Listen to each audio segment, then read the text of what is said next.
And नमस्ते everyone. मैं आपका तरुण गुप्ता स्वागत करता हूं अपने YouTube channel decode wealth of happiness and wellness. There is a common belief that your gut health is the underlying problem for all your problems such as mental health, critical diseases like cancer, obesity, etc. Also, this gut health is that's why called as your second brain. After COVID, everyone has started to take their life and health seriously and have understood the need to be healthy and, most importantly, being happy.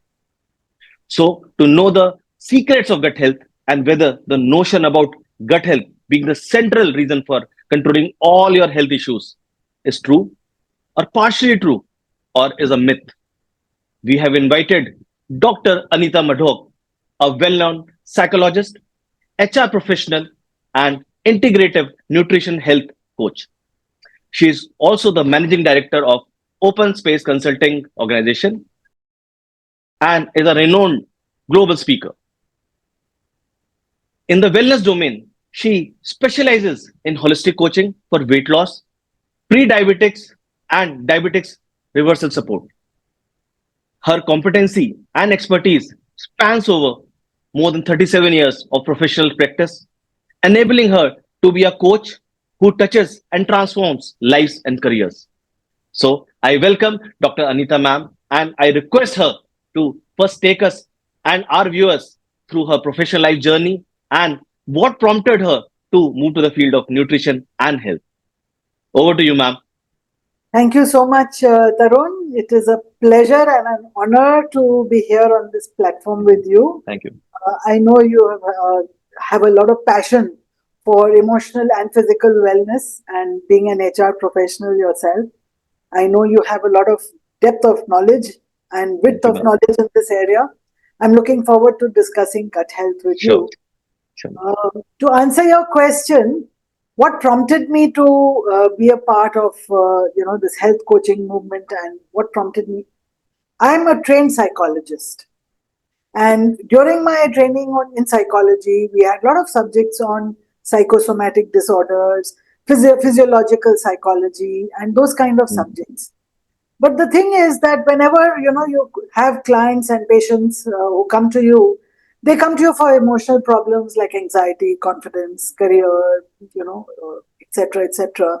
And whenever they have physical problems, they always go to a doctor. But we do believe, and we do know, and everybody knows intrinsically, that there is a big, deep mind and body connection. So many years ago, I was myself on, of course, being a practicing psychologist, I continue being practicing psychologist. I've had career in academics, I've had career in industry, but for the last 15 years, I'm just a practicing psychologist, and I work for corporates as well as for individuals. But a few years ago, I found that my physical condition was not in a good shape. I was obese, I was diabetic, I had high blood pressure, and I had a lot of symptoms and a lot of side effects of these very disorders. And I knew that somewhere there has to be some cure for me that does not involve medicines and medication, because whenever I would have the medicines, things would become even worse for me. Whenever I had the medicines, the things would become worse, and medicines had a lot of side effects. I get dizzy spells, I get so on and so forth. So during the pandemic, I decided to do a course on integrative nutrition. And I decided also to help myself, and I signed up for a program with Freedom from Diabetes at the same time to help me manage a lifestyle change and a lifestyle transformation. I do believe food is medicine, because what happens in our mind also happens in our body. And if I can heal my body, I can also heal my mind. Now, the effects of this were dramatic, and in my own life. And I managed to control and manage and reverse my diabetes. Even my hypertension or blood pressure has been brought very much under control. I'm medicine free. And I lost a lot of weight, and I stayed that way. I've been that way for almost 6 years now. So, and not only that, I found my anxieties, my ability to deal with life and be confident in what I do has also increased hugely. So all this prompted me to sign up for a program with the Institute of Integrative Nutrition in the United States. And I specialized in health coaching for professionals. Now, that's where life has brought me today. I qualified about 4 years ago, and since then, I've been practicing as a health coach, in addition to being a life coach and an executive coach for organizations. Great, ma'am. I think generally, whenever you become an expert, I have always believed that the person has gone through that journey himself or herself, which makes that person a not only an expert but also person who has closely seen that particular phase. So, ma'am, now my first question, rather some question which has come to from my viewers also. I'll start with that, ma'am. So, anyway, we were focusing on gut health being the central reason for most of our issues, whether it being the physical one or the mental one. So, we will like to go through the basics of rather basic fundas of the gut health. Where it starts, because most of the people even doesn't know that it actually comes from intestine or what is the gut itself. So, there are terms which are a little confusing for us, like what is a microbiome, So these kind of jargons, please clarify for us, ma'am. So the first thing you need to know is there's something called a microbiome. We are made up of the cells of our own body, but within our own body, we also have other living organisms that we are host to. Okay. So I am not who I am. I'm actually many, many, many, organisms, and sometimes in trillions and trillions of. These are bacteria, these are yeasts, these are viruses, and these are all foreign separate living organisms that exist in my body. And the weight of this can be up to 2 or 3 kilos also in each human being and this forms a microbiome. Okay. And this exists primarily in the gut. Large chunk of it exists in the gut, but also, in my oral, in my mouth, on my skin, in my blood, everywhere.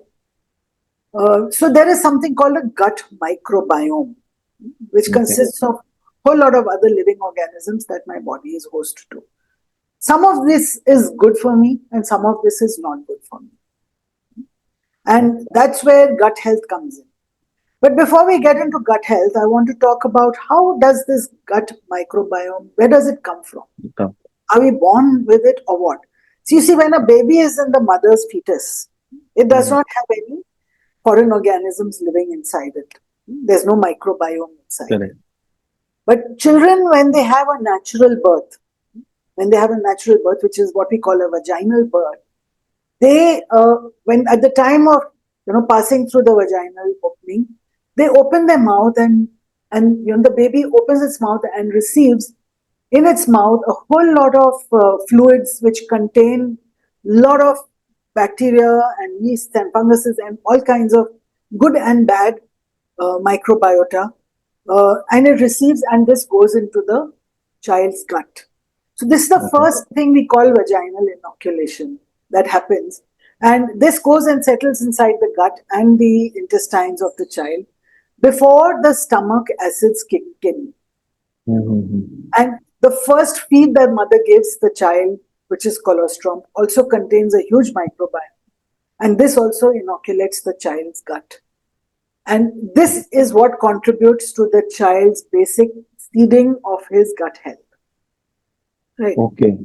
So we find that children who are born through cesarean sections, they lack this opportunity to have their mother's microbiome. And therefore their mental, psychological development takes place in a different way. Children who have natural births have automatically, been inoculated. The first 2 to 3 years of this child's life, this inoculation that happens in the stomach of the child, in the gut of the child, now develops and grows and populates the gut. And if the child is fed with breast milk and healthy food, it develops a lot of healthy gut microbiome. If the child is fed with a lot of formula and artificial foods with preservatives, the child develops an unhealthy gut microbiome. The first 3 or 4 years is very crucial in setting the gut microbiome. And that's how it develops.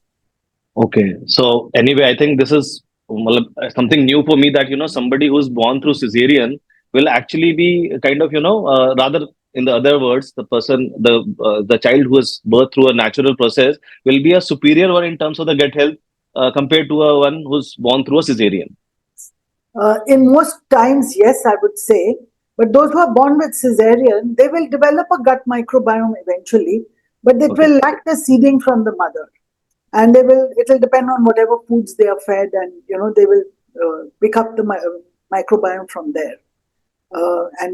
But once the stomach acids kick in for any human being, which is on day 6 or 7 when the child is Right. born, then whatever we consume Okay. has to meet with the stomach acid, which is Okay. hydrochloric acid, which kills any bacteria that come in, whether it's good or bad. Okay.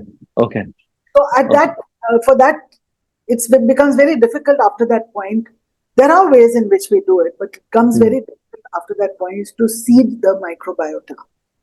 So, So there if is a ma'am, very so sorry, ma'am, I'm just interrupting you in between. So you said that initially 1 to 2 years are very, very important for this kind of, gut health being developed. So are there ways later on? Because see, today our viewers will be, going through this podcast also, will only know maybe, later on that the kids are already grown up, maybe. So how they'll be able to manage the gut health today in case they were not able to manage it in the initial 2 years? so so yes. So when a child is born with cesarean, kind of section, today the research is now we are getting aware, and so in Western countries, and now it's also coming into our country.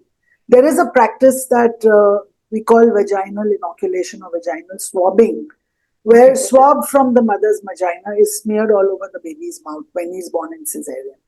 This is Okay. not much practiced in India, but in Western world, it is very much practiced because this helps in, artificially inoculating the gut of the child. Okay. So, to answer your question, there are many ways to, promote good gut health, even beyond natural birth or cesarean birth. There are many Mhm. ways. We eat probiotics, we eat prebiotics, Okay. we eat postbiotics. Uh, Okay. those things help in quite a bit, although it doesn't change dramatically your gut microbiome, but it does change slowly and steadily.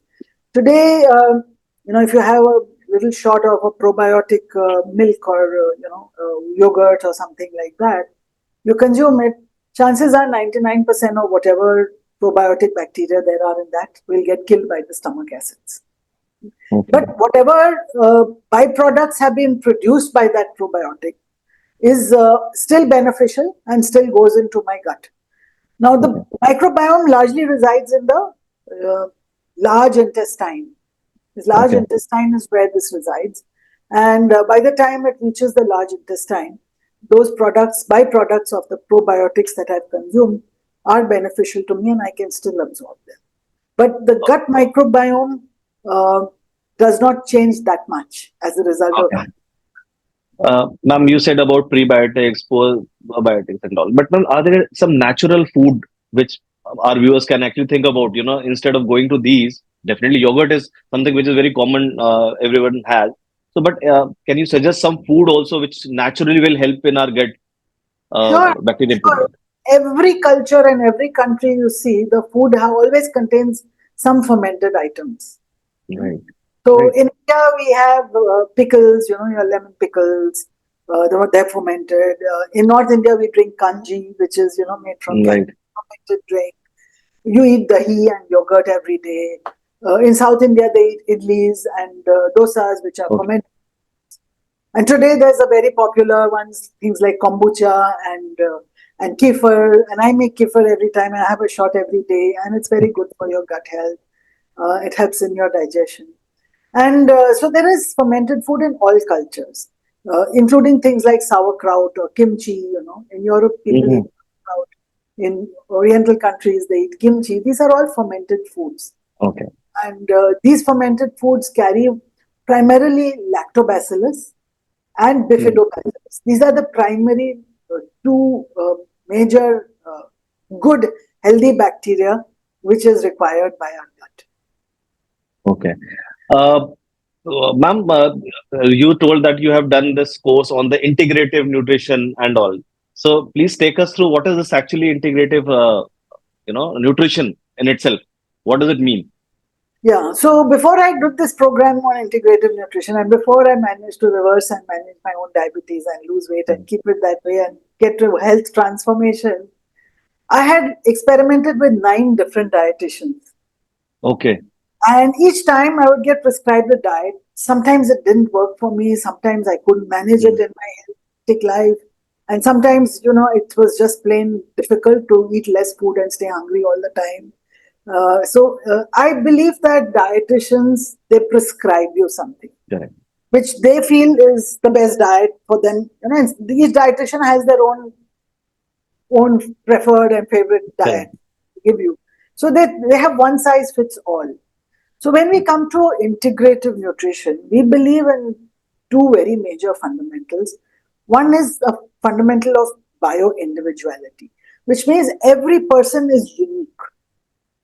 So if I have, a cold drink today and you have a cold drink today, it will have a different impact on both of us. So there is bio-individuality. The same food has different Mm. impact on different people depending on their personalities, their gut microbiome, their who they are, what their lifestyle is, what they ate the day before, where they stored the food. So many things come into play.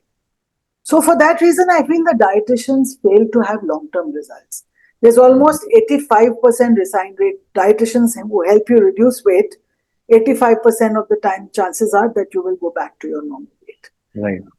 85% resign rate, the dietitians, that which they don't talk about so much. Right. So I was more interested in a permanent lifestyle and health change. And that's why integrative nutrition comes in. So bio-individuality is important. Okay. Second principle is that of primary food and secondary food. Okay. So while dietitians, they focus on the food on your plate and what you're eating, Mhm. which is important. I'm not denying that. You are what you eat. But we call it secondary food. We don't Okay. even give it a primary position in our. There are so many things that nourish us. Mhm. So there is the home I live in, the relationships I have, particularly marriage and spouse, the family lifestyle I have, the stress at work and otherwise, the joy of life, the creativity that I experience, or the act of living my purpose in life. So many things, the physical exercise I do, all these things nourish us. And that's why we call it integrative nutrition, because this is primary food. Have you ever seen, I'm sure you have seen somebody or the other in your life, they are live a full life, they have a good careers, they have a good sense of purpose, they have Mm. not too many anxieties, not too much stress, they have a spiritual practice, they believe in God, and they do exercise regularly.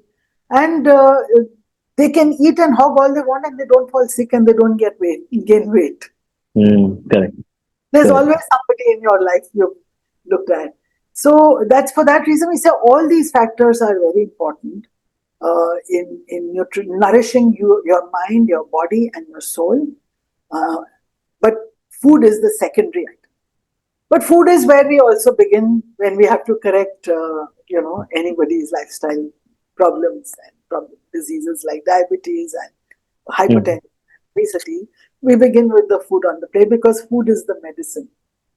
Correct, correct. And I think this brings that very important factor, which I said at the starting also, that the gut health itself is not only for the physical issues or the health you have, but it also kind of affect your mental wellness also, overall Yes, your relationships and other, as you said, holistic well-being. I think you're right. it all starts from your gut and your food.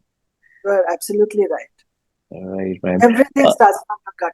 So inside the gut, there are a lot of, as many nerve endings in the gut as there are in your brain. right, right. Everything that you eat or whatever you consume uh, and whatever impacts your gut microbiota also impacts your emotional well-being and mental well-being.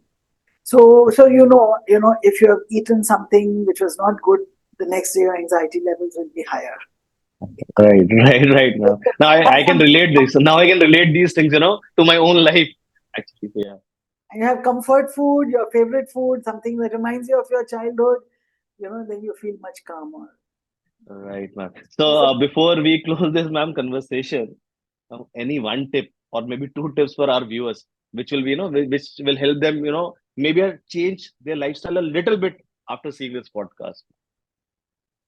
So, like I said, any health coach, dietitian, or nutritionist cannot eat for you, cannot exercise for you, cannot change your life for you, cannot manage your stress for you. The message I want to give is that one of self healing. Because unless we take our own healing into our own hand, we will not be able to make a transition in our health. No health transformation is possible from the outside. All health transformation comes from inside out. No amount of telling a person what is the right food, what is the right exercise, what will ever work. So, which is why, as a life coach and as a health coach and as a psychologist, I help people understand the deeper reasons and work with deeper reasons why they're unable to make transitions in their health and in their lifestyle. And understand what is their relationship with food, and understand what foods love them and what foods don't love them back, and why they should only love those foods that love them back. So it goes into a deeper emotional connection with the food in my coaching sessions. And those results that we achieve are irreversible. Okay. Really. So the message of health, self-healing, that's the most important. Right, ma'am. That I think that's the biggest takeaway for from this particular conversation we have, and I'm at least I'm sure that I'm going to kind of imbibe these two three messages which you have given to me and to our viewers. I'm sure they will also value these information which has come from you, ma'am. So I really thank you, ma'am, for sparing some time and talking to us and opening up the secrets about the gut health, where it starts from and how important it is for our physical and mental health, ma'am. So, and I look forward in future also, ma'am. We will try to bring out all topics which our viewers are looking forward for their answers to. We will try to connect you with them as and when the questions will arise from them, ma'am. Thank you very much for having me Right. here. It was a pleasure to share some perspectives.